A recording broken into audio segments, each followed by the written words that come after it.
Live here. We are now live on Facebook. Welcome everybody. Welcome back to the DKP. Three of the four what are we, horsemen? Amigos? Three amigos? All of the above. I don't know what we are when they're all four of us together. But Blanky Dave's in absentia. He's not feeling well, so pray for Blanky. He's got a headache. But we are glad to be together tonight. We wanted to talk about Romans 13. I must admit, I have been a little perplexed to be the obey the government guy the last 6 or 8 months. I feel like if an anarchist is telling you should do what the government says, it's either a really bad anarchist or you should really listen, and maybe both.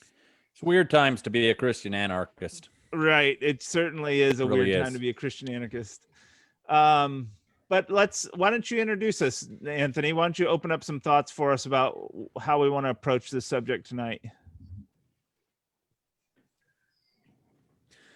Well, there's been, for background, a lot of us Christian anarchists have, which I think that's an identity that probably all three of us here tonight would share, have had many conversations with people who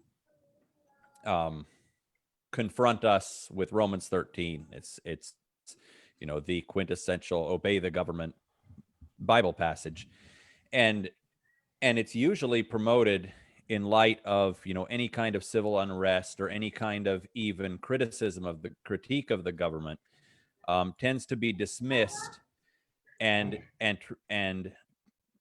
replied to by citing Romans 13 as if that's a trump card that simply says you're supposed to be 100%, just 100% supportive of whatever the government does. And this tends to be a conservative position because conservatives, by definition, favor the status quo. And law and order. Right.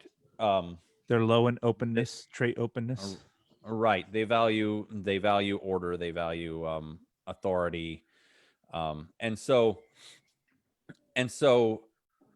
these last, earlier this year during the protests and riots and so on, there was, there was a dismissal not just of the excesses of people calling for whatever they deemed justice, but there was a complete dismissal of even the critique in many cases because these people don't respect the government.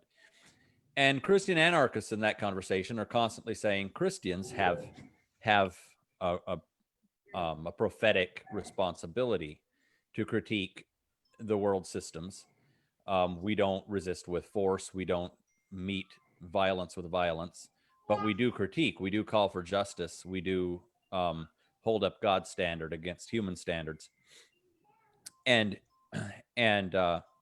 interestingly, as the COVID crisis has worn on, and many of us have become more and more, frustrated and lonely and tired of the repercussions of government responses to that, there's been a lot of some of these same voices have risen up to basically call for disobedience, widespread disobedience to things like masks, right. Which only by the wildest stretch of the imagination can be seen as a direct conflict with our responsibility to God.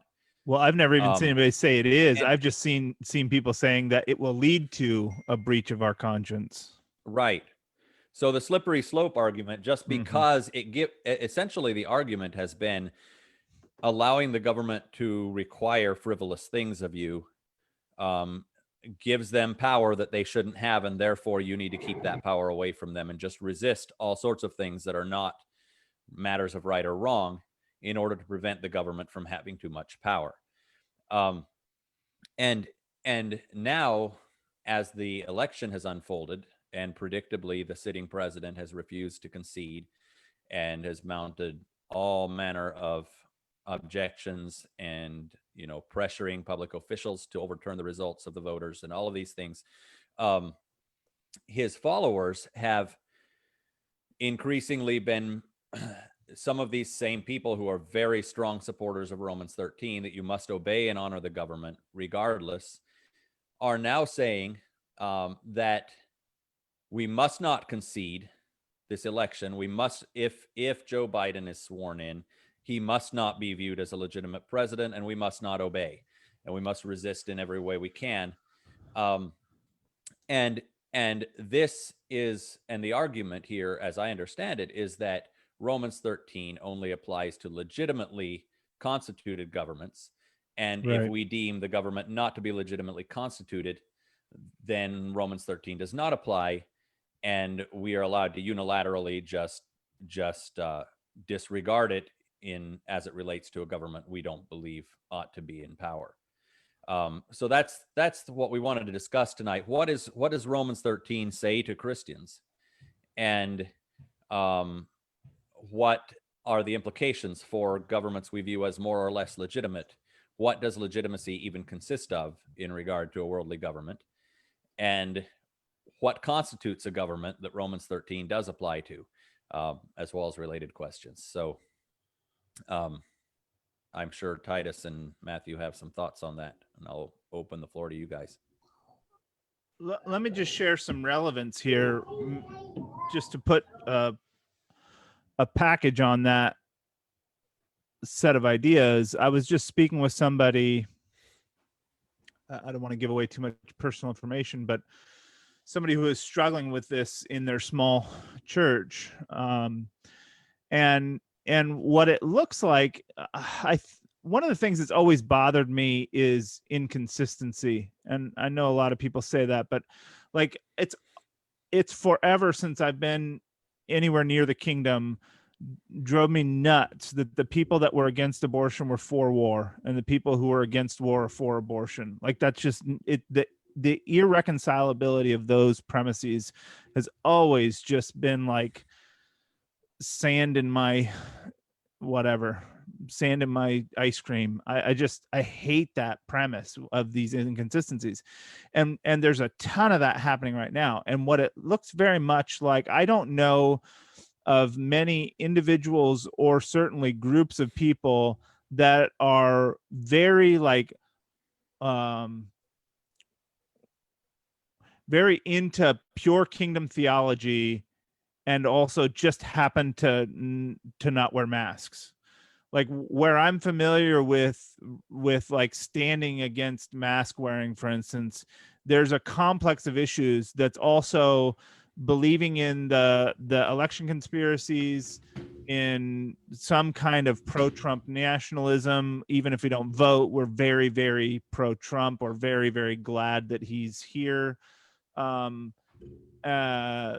Conspiracies about COVID. It's not just an issue of the mask. Like, it doesn't live in a vacuum. It's this whole complex of issues, and that complex of issues, like Anthony was mentioning, look very much to me like we've just tailor fit Romans 13 to match what we want. Like, it's just become a fulcrum to endorse what I want and to dismiss what I don't. So I like Trump. So we're supposed to, so if I ever hear any criticism, I pull out Romans 13 and say, obey the government. I don't like the Democrats. So whenever I can find a loophole for myself that I can resist them as openly or as tacitly as I so choose. And it doesn't look like Romans 13 is controlling the conversation. It looks like the personal whims of whoever's advocating these things is controlling Romans 13. What do you think, Titus? What are you seeing? Yeah, I think you're absolutely right. And it's really interesting. There's a couple Reformed guys and podcasts that I follow and I used to listen to a little more. And their podcast feeds there's not even a lot of theological content anymore. It is basically all freaking out about COVID. And like, it's especially James White. So he blocked me on Twitter, so I can't look at his Twitter except for my wife's phone. but I'll go on there and I'll scroll through it. And for the most part, like in the past, it's been the sort of thing where I scroll through it and I'm just like, how could anyone think like this? What a dork. But if I like do it for long enough, I actually start feeling scared, even though I know what he's saying is not true. Because I mean, he's a dude with a PhD. He seems like a really bright guy, and he is terrified, like completely sure that this is the end and like they're coming for us, you know. Um, and yeah, there's something there. One thing I've been thinking about is like, where does that fear come from? Why are they so scared right now as opposed to other times in history? And what's the worldview that gives rise to that? Like, what do they have to lose that they feel like they're losing? So maybe that's one place we could go. Another thought I have about Romans 13 specifically is there's a quote going around, I think by John Knox, that says that disobedience to tyranny is obedience to God. And I guess my question is like, was the Roman government not tyrannical? Like, Right. did it's this is crazy to me. Like, and I don't know what their response to that would be. Like, if they thought that the Caesar in power, I guess it was Nero, when Paul wrote Romans 13, at least in that at that point in his reign was not very tyrannical or was less tyrannical than the current American government. I don't know what the response is to that. Maybe they just don't even have a response. But that just seems really crazy to me. Well, I don't know if you guys saw, but I posted our last citywide I did on conspiracy thinking. Yes, And really good. and I've gotten more feedback from that than I have on a message that we've put out through Fatwa channels in a long time, and more quickly. The views are through the roof and the comments are through the roof, both to me personally and through YouTube. And what's interesting to me about that is that it's obviously striking a nerve. I mean, this is an issue du jour. What I'm finding is that people are like freedom fighting their way through the world right now. Like their worldview is shaping up for many Christians, especially conservative Christians. Their worldview is shaping up that lays right in the path of conspiratorial thinking. And what I'm trying to answer to those that have been reaching out to me about it is that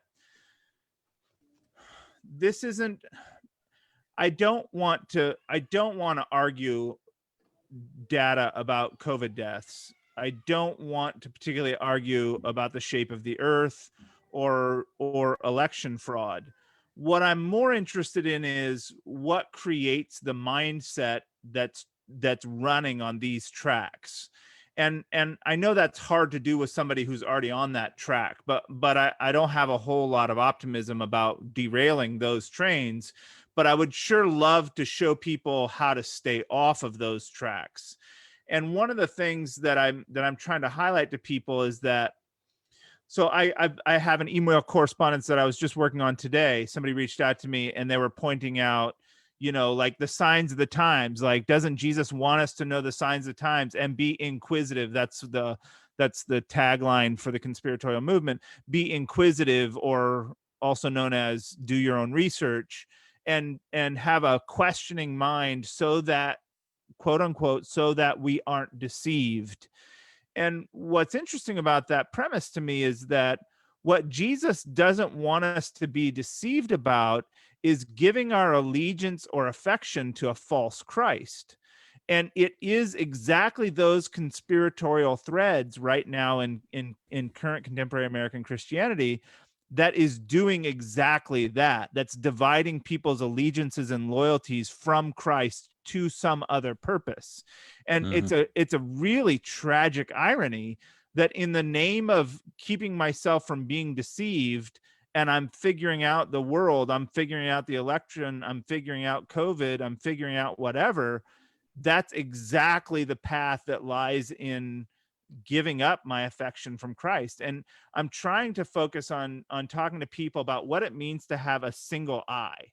Because if your eye is not single, then your whole body's full of darkness. And that whole premise that Jesus is teaching us is about what our focus should be on. Mhm. And rather than trying to pull people out of this world view, whether it's flat earth or election conspiracy or COVID conspiracy, is try to get them to refocus on Christ. Like, and what Jesus doesn't want us to be deceived about is, like, if you see something that's pulling your heart away from Christ, that's what you should be inquisitive about. Why is my heart being pulled away from Christ?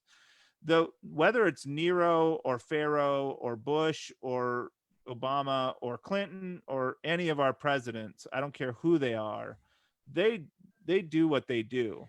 They're all, I mean, any two kingdoms, anybody who has, a passing interest in two kingdoms can tell you they're all going to do the same thing. Some of them be a little worse than this and better in this and better in this and worse than this, but they're all the same empire. They don't do anything different than what they do.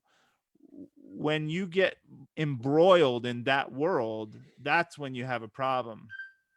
That's the real conspiracy, I guess. I found my true conspiracy. Yeah. And especially if you think about the book of Revelation, and regardless of what your eschatology is, I think we would all agree that it's pretty clear that the beast is some kind of empire. Right. So when people have an end times worldview that somehow has America as the good guys fighting against some one world government that's the actual beast, then it's crazy. I mean, America literally is the most powerful empire on the planet right now, and maybe of all time. It's the most likely candidate for the beast since Rome. Exactly. America is the beast. And so, yeah, it's really twisted. It's like, how could you get this more backward than you have it? And I think that as it pertains to the discussion here tonight, I'm really having to tell conservative Christian people who a few years ago or even last year, when there was criticism of law enforcement or criticism of economic exploitation, whatever the case may be, Romans 13 was paraded around like it was on a banner. Romans 13. It became a mantra in conservative Christian circles. And now the exact same people are openly, defiantly, rebelliously refusing to listen to the government and trying to set up some kind of paradigm, some kind of loophole. Well, Trump's my president and he says I don't have to wear a mask. I don't care what my governor says. Well, that's not legally, that's not how it works, first of all. But second of all, like, you're obviously just picking what you want. It doesn't have anything to do with submission. It doesn't have anything to do with caring about the authority that God has put in place in the world. Right. Especially because if the governor says something and the local sheriff says something different, these same people will go by the local sheriff. So it's clearly not a matter of whoever is the highest authority. It's not a matter of there's not a heuristic here that's being applied across the board to figure out how to act in relation to the government. It's simply picking and choosing. Because the government's divided, we get to pick the side we like. And so I think that the whole issue of legitimacy is a really important one, because you would have thought, like you said last year, that based on people's interpretation of Romans 13, like almost universally across conservative white conservative Christianity, at least, that Romans 13 is just an absolute across the board requirement to do whatever government says, and that if you resist government in any way, I mean, so much as yelling at a police officer, you deserve to be shot dead if that's what he deems necessary. That there's and there have been lots of concerns in many communities in the United States about, police departments becoming militarized, having this kind of carte blanche to run around communities and do whatever they feel like. And these concerns, when they were raised, have been commonly just dismissed by conservatives in the name of Romans 13. These were the concerns all along, was that in many communities in the U.S., police were abusing their power, and other government officials as well, to harm people who were powerless against it.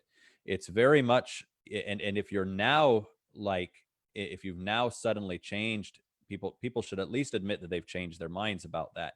If at one time, black kids being stopped and frisked on street corners every 2 days on their way to and from school, or randomly chased down and shot for having a hoodie in the wrong neighborhood was their fault for disrespecting government, and now you're a freedom fighter for taking off your mask and barging your way into a store when your governor has said you're not allowed to.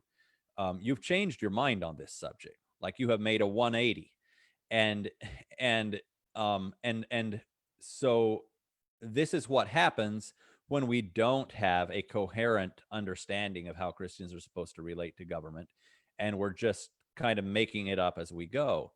And that's why, and that's why I think, I think many of us, as far as government goes, when I look at, conservatives freaking out about abuses of power, I'm like, we Christian anarchists have been here all along.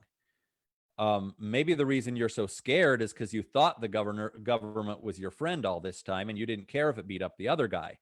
But we've known they were not our friends, and we have a coherent way of dealing with that reality and keeping our wits about us and staying cool.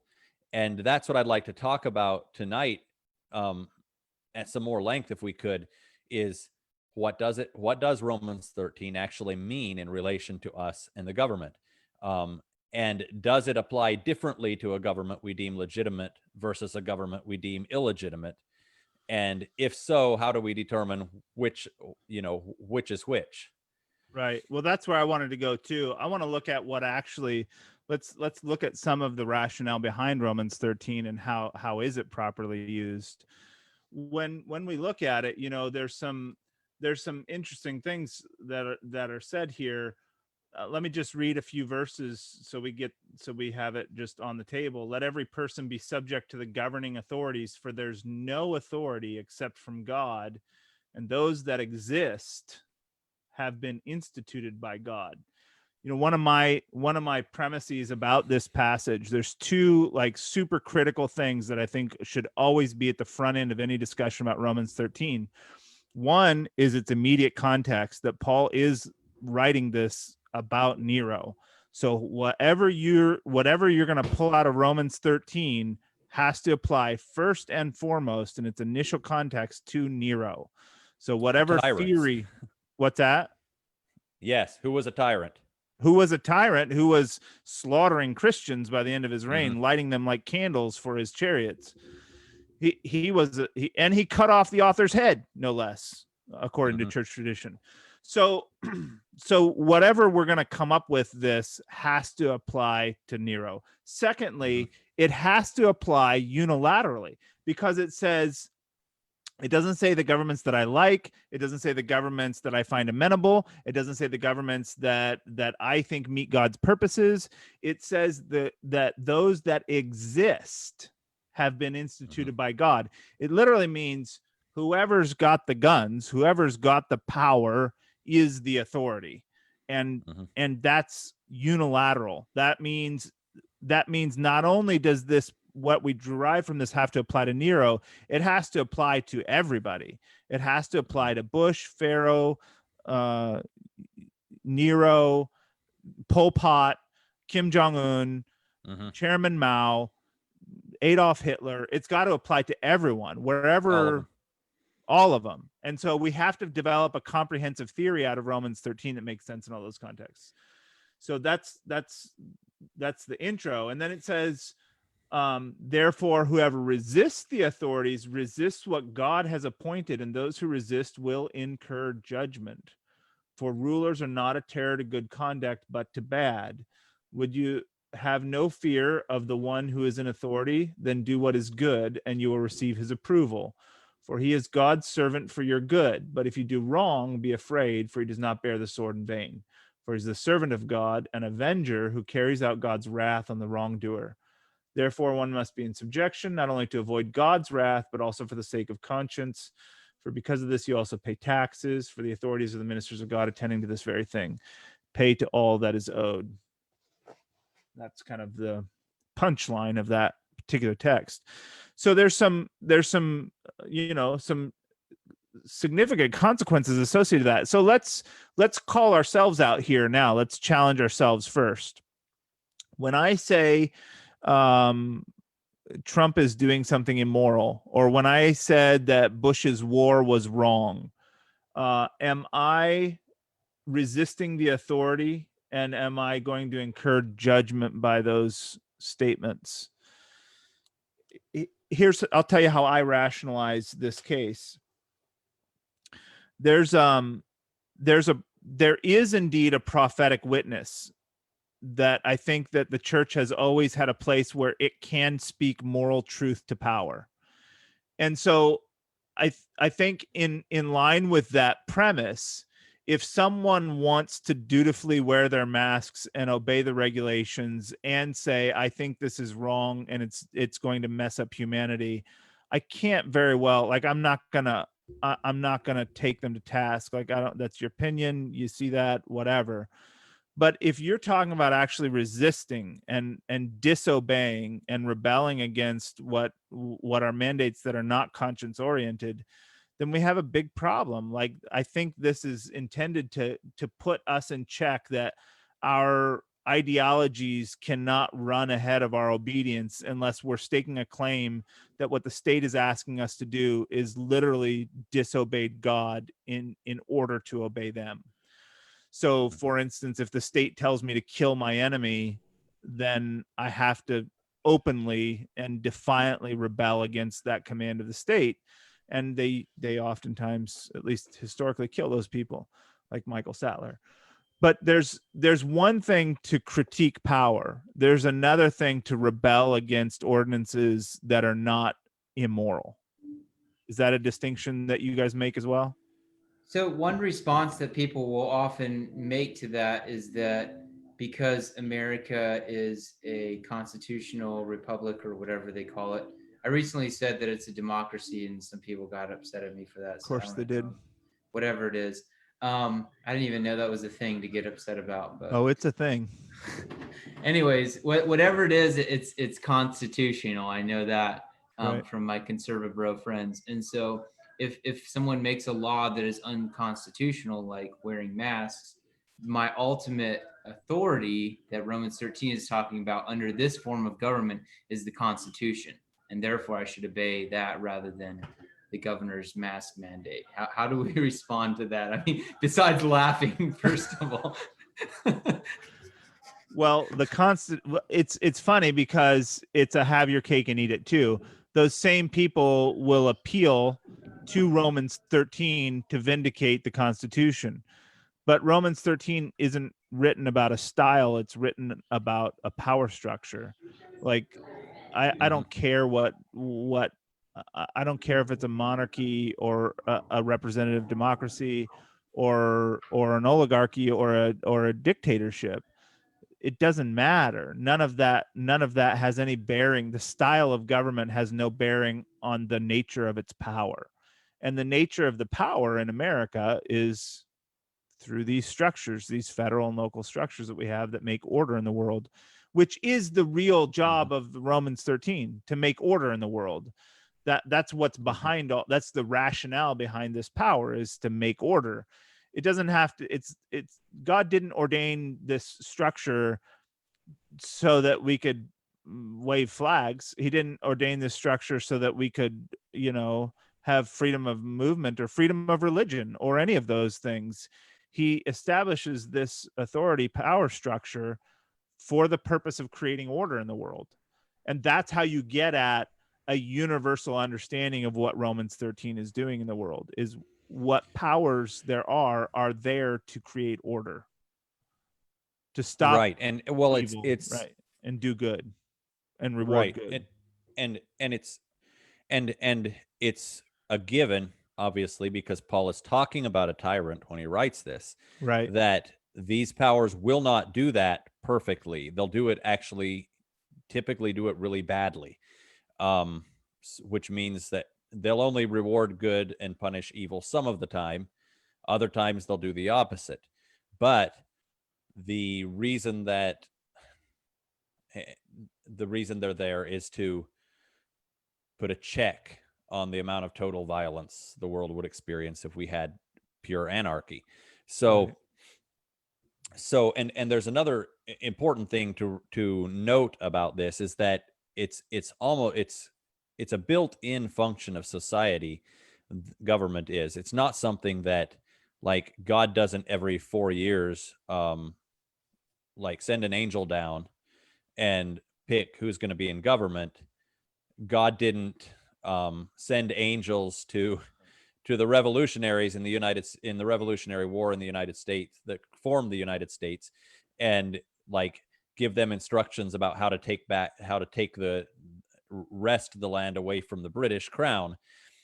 That's just something that happens in societies. People are always jockeying for power and always doing violence to each other on some level. And when a society has too high levels of violence, and like when people don't feel safe, somebody rises up that's stronger than the other, than the rest of the candidates, and seizes power and begins to impose some form of law and order on the society.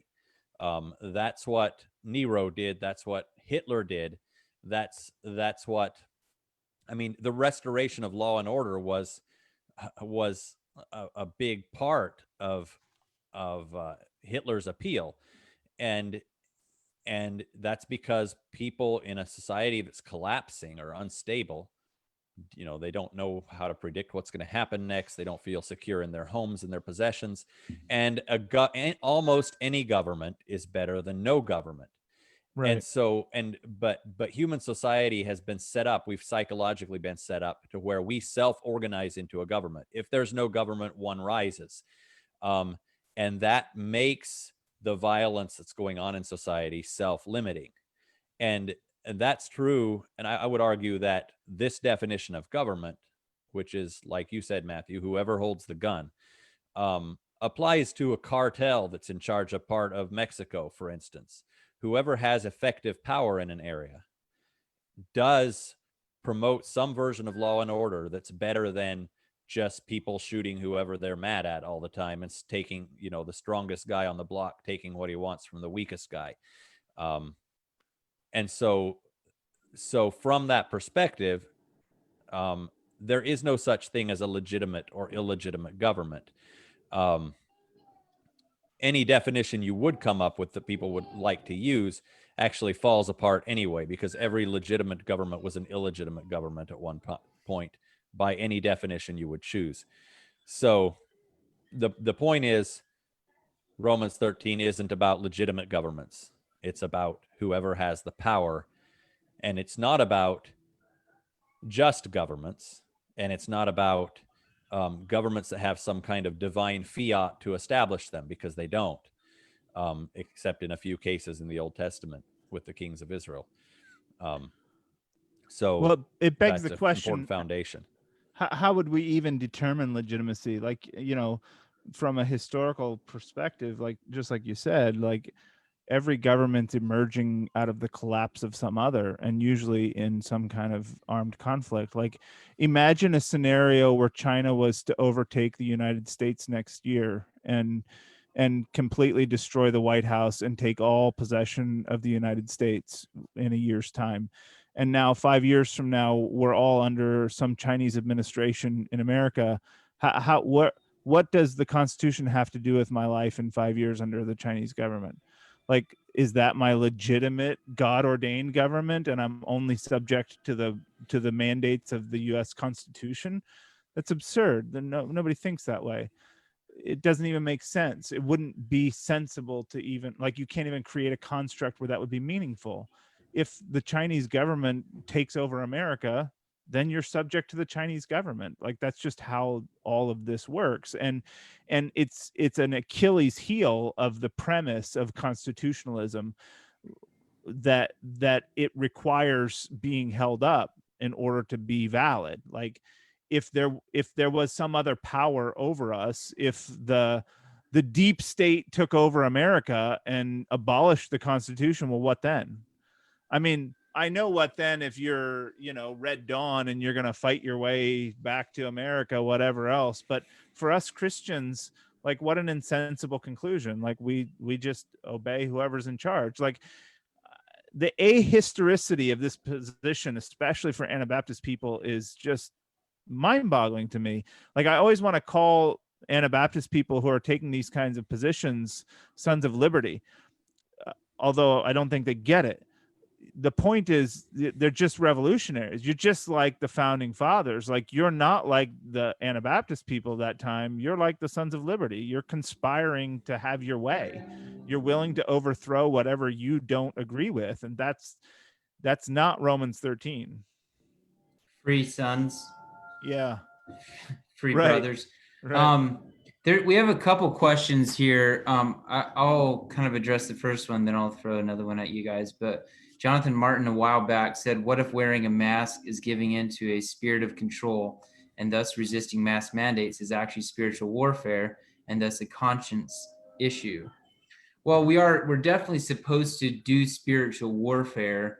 And yes, there are principalities and powers that work in and through the government. However, I think we're actually given pretty clear instructions from the apostles about how to do spiritual warfare. And part of those instructions are not to physically resist government by disobeying them.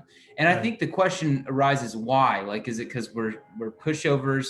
I think it really comes down to, like, it's just a waste of energy. It's gonna create more problems than it solves to do that. And I think you mentioned that recently, I think in a sermon, Matthew, that, like, even the paying the taxes is just so we can get on with what actually matters, so we can avoid conflict.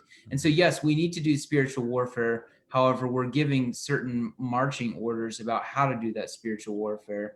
And we're specifically told what not to do, which is exactly what this comment suggests to do, which I don't think he actually thinks I don't think it's his position. So yeah, and then we have another question from Javen or Javon, but you guys can speak to this. Let me tack on a little bit to that too, because I think this is an important point. And I mean, you guys know me. I see two kingdoms in almost all. It's connected to almost all of our new. It's a pillar concept of the New Testament. But it's interesting to me that Romans 13 ends in talking about obligations. It says, "Pay taxes to whom taxes, honor to whom honor, and custom to whom custom." And it ties those two concepts together neatly. You mentioned the tribute money that Peter takes out of the fish's mouth, and I'm very interested. I ask people about what they think that discourse means between Jesus and Peter often, and a lot of people don't see in that what I do. What it seems like Jesus is saying, he says, of whom do they take tribute? Of their sons, or of those who are under rule? And the obvious, it's a rhetorical question. Obviously, no, kings don't take tribute of their sons, they take it of their subjects. And he says, we're basically, makes the point, we're children of the Creator. He's our Father. We don't owe anybody anything. Like, the earth is the Lord's and the fullness thereof. There is no obligation that the sons of God have to the systems of men, because they're inferior powers. But then he gives his rationale. Nevertheless, so that they won't be offended, so that essentially, so we can do what we are supposed to do, what we're here to do, which is establish and grow the kingdom of God. Go and put in a hook, and then you pull out a fish and take the money and pay the money. So there's something connected with all of these ideas. That tribute concept that Jesus is dealing with in Peter is wrapped back into this Romans 13 passage, that this tribute, what's happening in the world's powers, isn't about the sons of God. It's about creating and maintaining order in the world. And our part in that is to go with the flow. And so when somebody confronts me, like, say we were to find some incontrovertible evidence that the election was stolen, I don't care. It doesn't make any difference to me. I really like, except for the direct effects of who I'm supposed to pay what to, and what's happening around me and being involved with my neighbors, it's completely inconsequential to me whether Obama or Bush or Trump or Joe Biden is the king of America. I just don't care. It doesn't matter. I don't have any dog in the fight, and I really don't care. If there were widespread corruption in something as corrupt and gross as the American empire, who's going to be surprised? Like, that doesn't, you're not going to scandalize me with that. I mean, I don't think that's what happened. I just don't care. And it's not that I don't care because I don't care about America, or I don't care about my neighbors, or I don't care about the place that I live in, or I don't appreciate the things that I have. It's just that these things are the things that move around me while I do what I'm here to do. I don't care any more than I care about a political election being stolen in the Ukraine or Georgia. It doesn't matter to me. If people are being hurt and there's something immoral happening and there's direct consequences that I can affect, and I can speak to the moral case, then I'm willing to do that. But whatever comes or goes, just comes or goes. Every election is stolen from Jesus anyway, so as far as I'm concerned, they're all frauds. Preach. They're all usurpers So- in a certain regard. Yeah, and it's interesting. I think to look at Romans 13, it's interesting that Paul goes on to say rulers are not a terror to good conduct, but to bad. Would you have no fear of the one who is in authority? Then do what is good, and you will receive his approval, for he is God's servant for your good. But if you do wrong, be afraid, for he does not bear the sword in vain. For he is a servant of God, an avenger who carries out God's wrath on the wrongdoer. And he actually mentions taxes a little further down as an example, as you brought up, of the sort of thing that you just go with the flow. But I think it's really interesting. Many people have interpreted, typically, again, in the past, when underprivileged or impoverished people claim that police brutality is affecting them and they're being oppressed. People who are not experiencing that, who are not on the wrong side of the law at the time, will say rulers are not a terror to good conduct, but to bad. Obvious, like it says right in the Bible, you don't have to be afraid of them unless you're doing something bad. Interestingly, this parallels exactly what I think it was the CEO of Google said when people were raising privacy concerns about Google's, eerie amount of visibility into everyone's private lives. He said, "Well, if you don't want anybody to know what you're doing, maybe you shouldn't be doing it." It's the concept is that, well, whatever power exists, it must be inherently good, and therefore the only people who would be unhappy with it, it'd be somebody doing something bad. Well, I think this should be a great time to to point out to conservatives who typically use Romans 13 this way, that clearly your current position on the government is not that if you do what's good, you have nothing to worry about, because you think the government is coming after you for doing what's good. Right. And this is all that many other people have been saying for a long time. Sometimes the government goes after people who are doing right. So what is he saying here? I mean, my interpretation, I'd like you guys' input on this too, is that, like Matthew said, these are the moving parts of the empire we're living in. We don't belong to it. We're in it, but not of it. And so when we are obedient to God, when we're following our marching orders, when we're living morally and ethically and uprightly toward other human beings, we don't have anything to fear from rulers, even if we're being persecuted by them. Their rulers are terrifying when you're harming other people And when they catch you at that and they hold you up to public shame and punish you, and everyone agrees that you deserve it, and you know that you did something wrong, like that's when rulers are frightening, is when you're doing evil. It's not that nothing will happen to you. Paul only talks about terror and fear here. Um, um, and there's some, in general, this idea that rulers will approve of good behavior by their citizens and disapprove of bad behavior, is a general principle.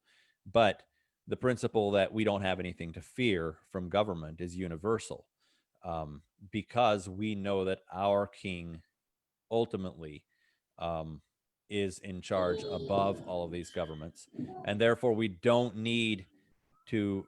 This is where Romans 13, I think, speaks very clearly to the current climate of fear about tyranny in the United States. It's that if you are terrified, if you are having terror right now, you are not in your proper place under God. Um, there's a place for legitimate concern about risks to ourselves and our families, where we might have to make decisions about where we live, or how we order our lives, because a government becomes more hostile. But if we are frantically posting memes about Adolf Hitler and warning people that the that they have to rise up and resist, and if there's this angst, which is so obvious when someone has it, this fear that something is going off the rails, then we need to examine ourselves and ask why we have that fear. Are we actually following the marching orders of our legitimate authority? And if we are, there's no cause for fear. We are protected. And the same, we'll have exactly the attitude that Jesus did before Pilate, when he said, and Pilate's just like, dude, I could have anything done to you. And Jesus says, only if my Father allows it. Like, he's completely chill in that moment. Right. He's the one in charge of the situation. And that's how we are if we are under God's authority. We know that we have an authority problem. Either we're looking to the wrong authorities, or we're giving way to rebellion or something. If we are experiencing the opposite of what Jesus experienced when he faced the authorities, if we're experiencing fear and terror and this desperation to somehow believe that something has to be different. Yeah, it's it's interesting to me that that fear component. I want a robust enough view of Romans 13 that can even count for persecution. I want a robust enough view of Romans 13 that I can understand why what happens to Paul happens to Paul. And I think what it is this: there even the state's attempts to squash the Christian movement are in the interest of preserving the broader order. Like when you look at is it Tacitus's letter about the Christians? Like they're bothered by the trouble that these people are potentially making within the social order. What a government wants is power and money, taxes. That's the fuel of any state system. And the more stable a social order is, the more money and power they can have. And these two things, they reinforce each other. It's a self-correcting cycle. That's why these power vacuums happen and somebody steps into them, or the state structure becomes odious and people aren't willing to consent to it, and they rise up and they overthrow it and they start another system that becomes odious, et cetera, et cetera. It's because they want order, because order is the most profitable thing for a state to rule over. And it's the Christian persnickety consciences that won't allow them to go along with certain things that cause them to be disorderly from the perspective of the state. So in the context of first century Christianity, the polytheism that creates social order is threatened by monotheists. Like if you're saying your God is one at the table, then we can be cool with that and all go on about our social order, our social cults. If you're saying your God is the God and our gods aren't gods, that disrupts the order, and we can't have that. And that becomes the problem. Now, obviously, at that point, the church is willing to stand on her ground, but she recognizes that she's creating disorder in the state's order. And so we suffer persecution. We get on our crosses and we pay the price to establish our order over the order of the state. But it's only where that's a valuable stand, where we're willing to make that stand and say my order matters and yours doesn't. But you have to be willing to say that to defy the state. You have to be willing to say that this order supersedes yours. You don't have a right to claim this as a part of your order. And when that's used trivially, when it's used with trifling, it messes up the testimony of the church. It delegitimizes what we're saying about the kingdom of God. And that's why we're supposed to pay our taxes. That's why we're supposed to be good citizens and do whatever is amenable, not just to the law, but to my neighbors. Like, pick up trash when you see it. Help shovel your neighbor's walk when you're out there. Like that kind of stuff to help create order in the world is what we ought to be known for, so that when we have to make a stand and stand up and say, I can't go with you on this, that everyone around us knows this must be for real. This must be a serious deal, because those people are orderly. Those people are conscientious. Those people are never trouble. And here they are making all this ruckus. That's the design. Maybe we can go there a little bit, because we had a question from Justin Mary Zaire. They said, what is a minimum group size for gathering to edify each other in the kingdom of God? And I think what they're asking is, like, where is that cutoff point where we will say, no, this is going against a higher law? Like if the government told you that you had to like put a mask on your infant, or like you had to walk around in a hazmat suit, and well, I don't know, maybe we'd still do that. I don't know what a good example of like the mask type thing going too far would be, or if there even is one. But I think the more important one is like, obviously we've yielded when it comes to our religious gatherings to where we have them online, or we have smaller in-person groups. Well, what if they said that like only 5 people can meet, or no one from more than one household can meet together? Do we say, okay, now we're disobeying the command to not forsake the assembly of ourselves together if we follow the government's mandate? Where is that cutoff point for you guys? Because I like what you said there, Matthew, about like we shouldn't be kind of like the boy who cried wolf, and every little thing we say we have the right to disobey. It should be something where we're disobeying, it actually gets people's attention. Right. So where is that cutoff point? Well, I don't know exactly, but what I can tell you is that I think the church has missed an incredible opportunity in what's happening in America right now, especially as it pertains to the church, and especially as it pertains to how we meet together. Okay, so first of all, this isn't directed at the church. It's directed at everybody. Like, it's not Christian specific. We can't claim it as persecution because we're Christians when it applies equally to the Elks Lodge or the cafe up the street. Like, we're not being targeted or singled out for this. It doesn't have anything to do with our Christianity. And if it doesn't have anything to do with our Christianity, it's not a cross. But secondly, if there were a place where we said, what it means, our identity as Christians prohibits us from following this mandate, it would have to be over something that we can really plant our feet in a biblically oriented conscience. Where we've missed it is that the whole American model of what it means to be the church has needed to be disrupted for a very long time. Like, we've been going the opposite direction of what church is for many, many, many years, several decades. in collecting in bigger buildings and bigger groups with less real connection, no real pastoral networks and oversights, not knowing who each other are, transferring out of a mode where what it means to be Christian is to be connected to an intimate family oriented group that meets around a table for communion, and rather exchanging that for a time and a place on Sunday and Wednesday where we call ourselves going to church. And there's, so I'm since COVID's happened, I'm like, look at this opportunity.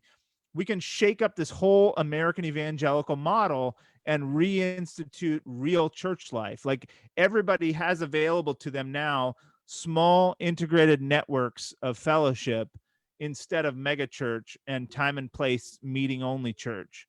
And we're looking that gift horse in the mouth. We're spurning it and rejecting it and rebelling against it.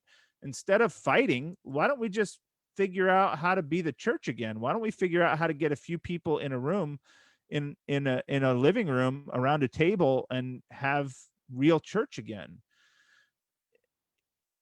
If that becomes impossible, I mean, we're going to have lines somewhere. We have to continue to be the church, but the resources that we have available, like, it's not the 1918 Spanish flu. We do have ways to connect with each other outside of person-to-person meetings.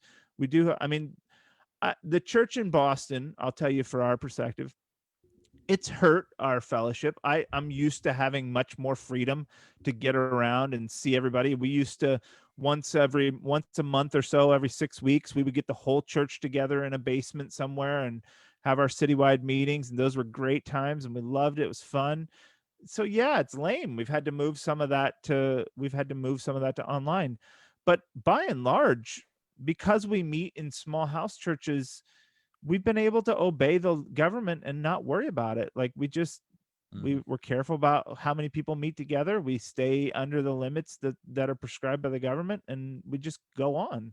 It's not wrecking our faith. It's not keeping us from being Christians. It's not keeping us from meeting together as the people of God. So we just see it as being good neighbors, just like our business would, our business would follow those regulations. Well, I'd like to add something on that as well, and just connect that really firmly back to what you said about not making frivolous, not taking frivolous stands so that we don't undermine the stands we take when we really need to.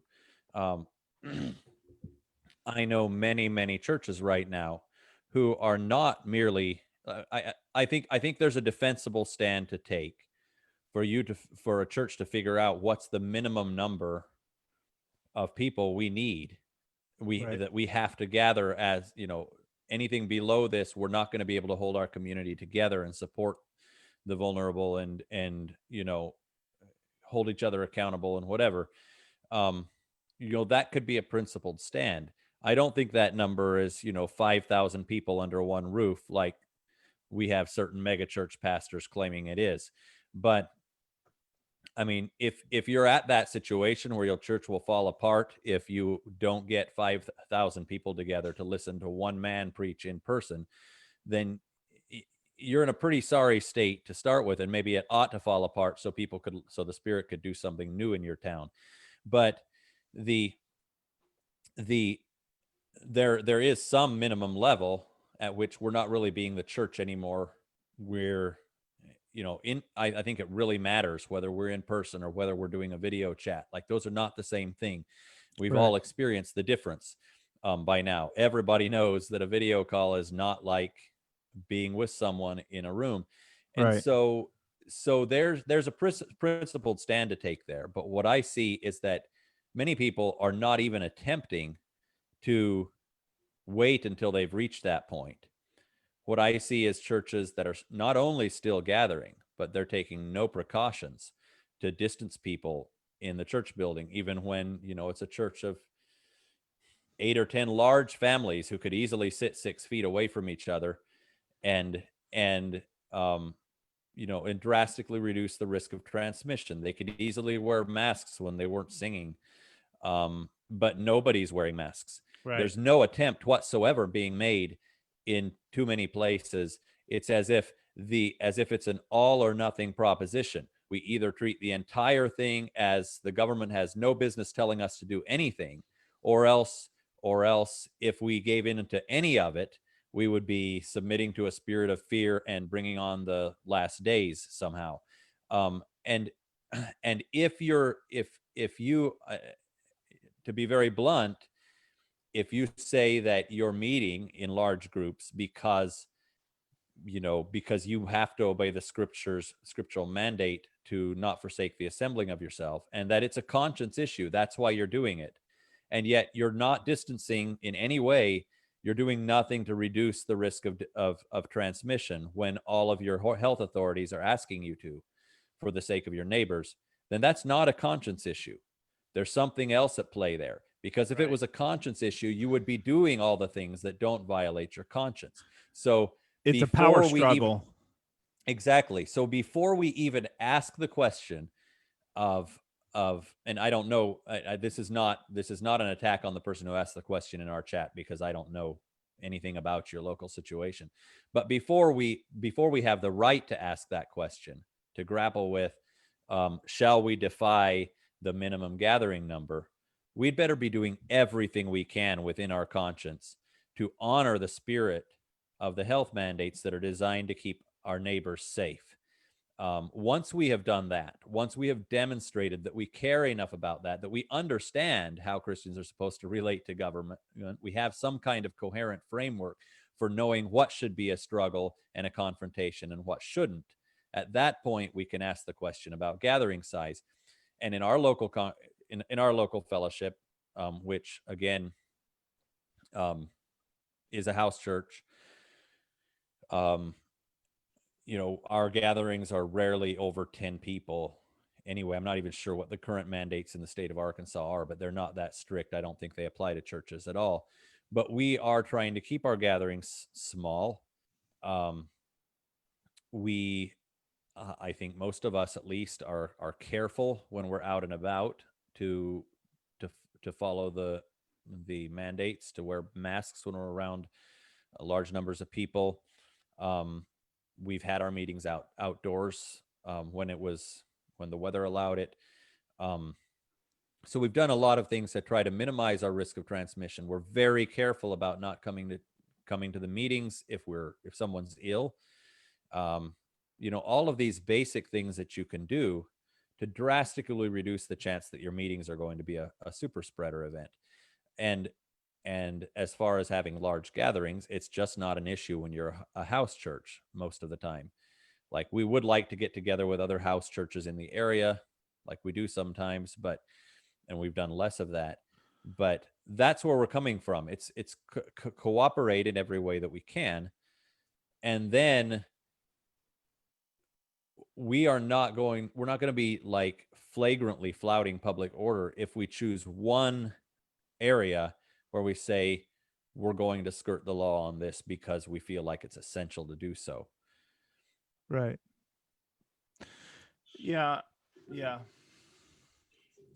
I want to talk about that spirit of fear thing, because it really irks me in about 6 different ways. Where do I start? The first part is that it's ignorance, and I don't know if it's willful ignorance, but it's certainly ignorant. I don't wear a mask because I'm afraid of getting COVID. I wear a mask because I'm afraid I could give someone COVID. It's not about me. I'm not afraid. That's not why I wear a mask. We know that you can be asymptomatic and have the virus, and we know that you can be early on with very minimal symptoms and be spreading the virus. It's for love of my neighbors that I wear a mask. And the fact that the Christians aren't the first to rush to this defense of their neighbors is atrocious to me. It's unconscionable. If there's a conscience issues involved in all this, it's that Christians aren't loving their neighbors, and that I find that offensive. But all the other stuff that we're saying applies equally to the same issue as well. Like, if you're not doing the minimum, if you're not doing the easy things that there are to do, then I think you have an agenda. It's not about wearing masks. Like you just articulated, if you're saying we have to meet together in our church house because that's what it means for us to be Christians. And we also don't wear masks when we go to the store. And we also aren't doing anything to try to separate and create some space and distance. And we're not doing anything else. Like, I'm going to call baloney on you have to meet with 300 people in the church house to be a Christian. You just are a rebel. That's just what it is. You're just refusing to go along with the order that's being established around us. John Right, and I know John MacArthur had a tweet early on where he said that the church is the gathering of believers who are gathered to hear the word of God. And then he said, this cannot happen in dozens of outdoor distant services, which is just a lie. Like John MacArthur is a liar, and I don't care how much you like his teaching. He is insulting the underground church throughout the world, throughout the centuries, who have met in small groups and saying that they're not the body of Christ. And that a man, and he has to know that. Yeah, he's not stupid. Like, the guy has been studying the scriptures his entire life. It's at that point, it's willful deception of people who do not know their Bibles as well as he does to say that kind of thing. And I think there's greater judgment for that kind of garbage. And I want to point out how far this kind of willful, simply, flagrant disregard for common sense and care for our neighbors goes.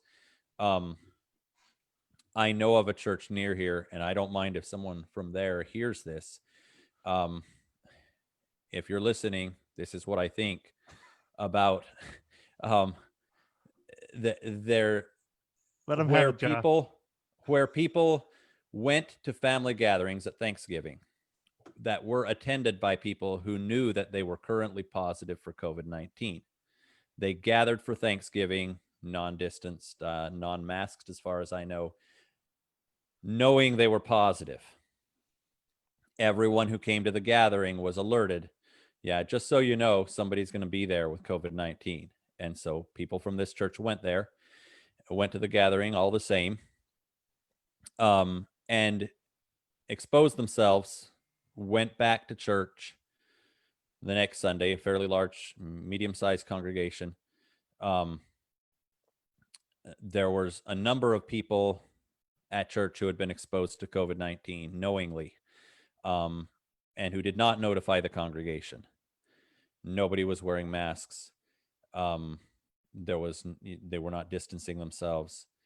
And there are people in that congregation who are immune compromised, who often can't even come to church because they're too sick. And there are people in that church who are elderly, and at least, I think I have my facts straight here, at least one of them has died of COVID-19.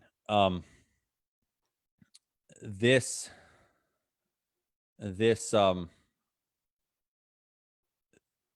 is not love. This is not Christian. There's nothing remotely Christian about that pattern of behavior.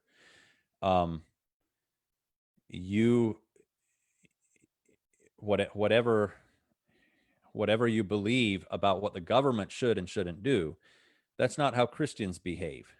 There's nothing in the scripture that requires you to show up on the Sunday that you exposed yourself to a disease that could kill an elderly person in your congregation quite easily. And we're talking people showing up who had classic symptoms as well, and who showed up and mingled in close-up gatherings. This like, you, at that point, when you have that pattern of behavior going on, number one, we have a lack of leadership. Somebody's not demonstrating, somebody's not giving people a framework for how to think about these things effectively. And number two, you've surrendered your right to make a principled claim that your resistance to any mandate is based on Christian virtue or morality, because Christian virtue or morality does not willfully expose other people who are especially vulnerable to illness for frivolous reasons. And there's plenty of other anecdotal cases of that as well. I was just the person I was talking to the other day about this small church where they're not masking or doing anything.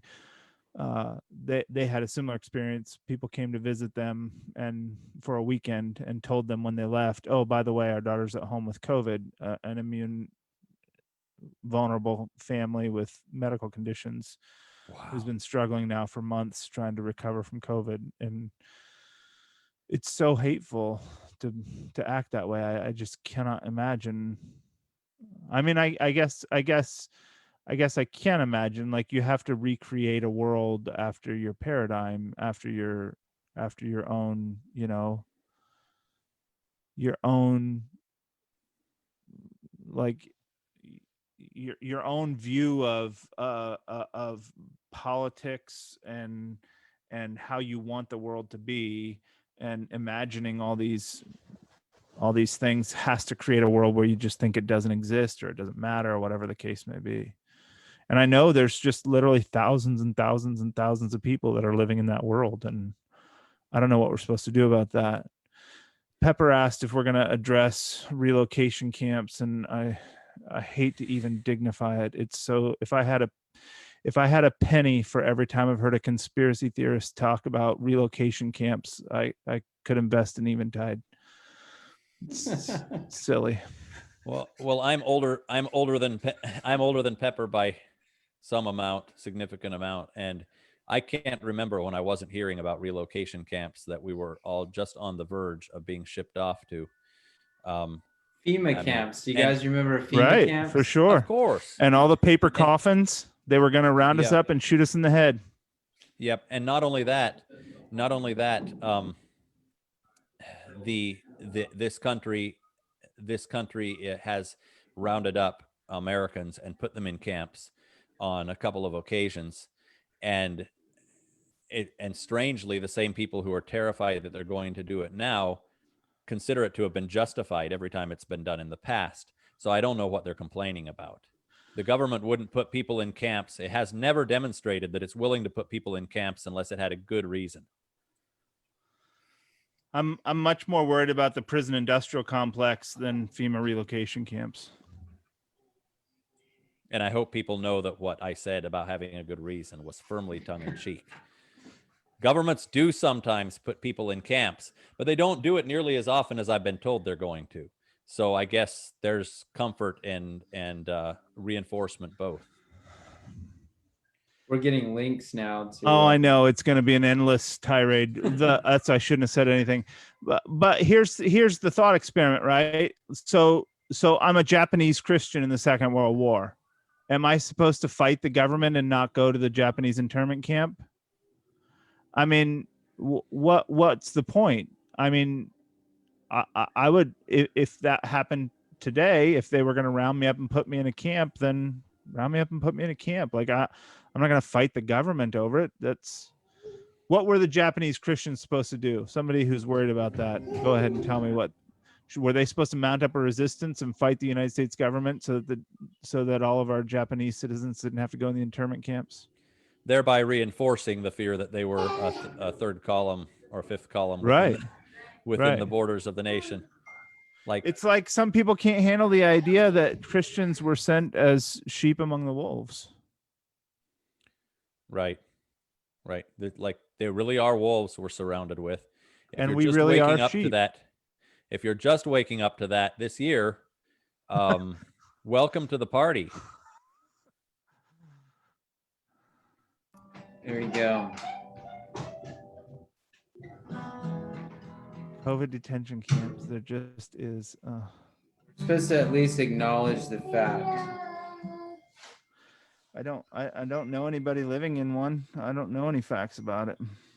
I think the fact is that they're discussing putting people with COVID into camps. I'm sure quarantines are being talked about quite often. Let's just point out that even if there's a bill in a legislature somewhere to propose something, like, lawmakers propose crazy bills all the time. If all of the things had happened that were on a bill somewhere, then this really would be crazy town. Like, one lawmaker can, like, sponsor a bill and start pushing it, and everybody can freak out about it, and it doesn't have a snowball's chance in hell of passing or even making it through committee. So like, if before you get excited about bills, you should see whether you need to have the information about whether they're actually about to be passed. And here's the exact point I keep coming back to again and again with this conspiracy stuff, is that it's always a distraction. Like what's the resolution? Let's imagine that they are going to round up thousands of people. Are we supposed to mount a defense? I mean, if you're worried about a bill in the New York State legislature for rounding people up for quarantines, go hold a sign out in New York State legislature. I don't know what to tell you. Like, that's not what we're here for. We're here for the gospel. We're here to care for our neighbors. If you're getting distracted in legislative bills in Congress, if you're getting distracted about NASA deceiving you about the shape of the earth, if you're getting distracted about whether or not coroners are lying in mass across the United States about death certificates, I don't know what to tell you. You're focused on entirely the wrong thing. You're wasting your life. And when I say wasting your life, I mean you're wasting your energy, you're wasting your emotions, you're wasting your resources, you're wasting what your value is to the kingdom of God in tracking something that has nothing to do with your purpose here.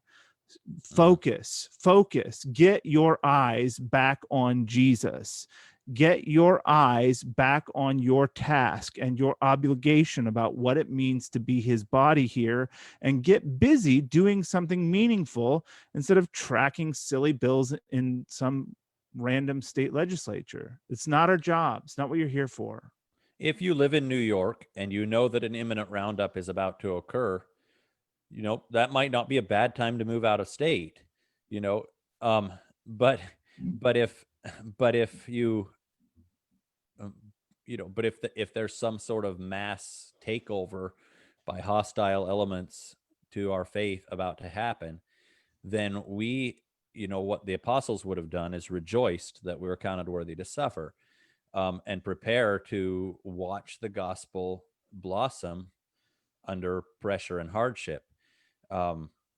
These times of upheaval are when the gospel tends to flourish the best. I mean, that's not always the case, but in general, the church is healthiest in places where it's under some degree of pressure, and where it can't get mixed up with the state, where it doesn't feel comfortable with the status quo, where it's not possible for it to make nice with the powers that be.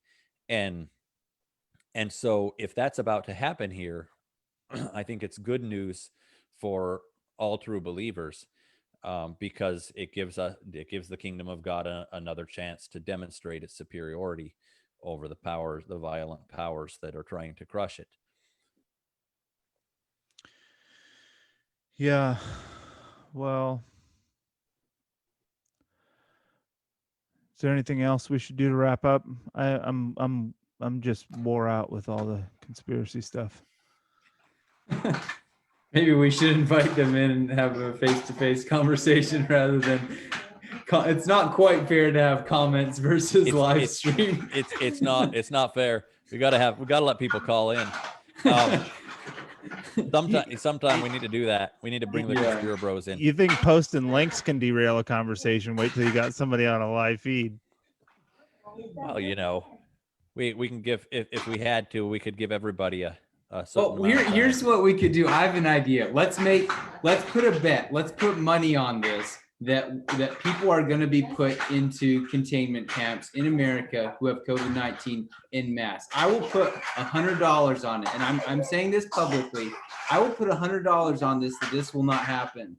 And if someone wants to put their money in it with me, I don't know if this is wrong or not, if this is gambling, but if someone wants to do that, I will publicly challenge you right now to do that, because I'm not sure that these people even believe what they're saying. So what do you say, Pepper? Are you going to put your money where your mouth is? Hit me up on Messenger if you want to take me up on this. I will literally put $100 down. And I don't bet, but I'm just gonna go on record that Titus's money is probably safer right now, his $100, than the money he has in the bank. Curtis said, "Cash app it to me once I'm in the camp." Titus. He'll need it then. Uh, That's a good insurance for him. Keep your Venmo up to date when you go into the camps. On that note, All right. Well, thanks a lot, guys. I'm glad we got to look at those scriptures and brush up on those things. And so the message for tonight is obey what you're told. Don't be a rebel. Don't be a son of liberty. Be a son of God. there you go. Good talking to y'all. Take care. Good night.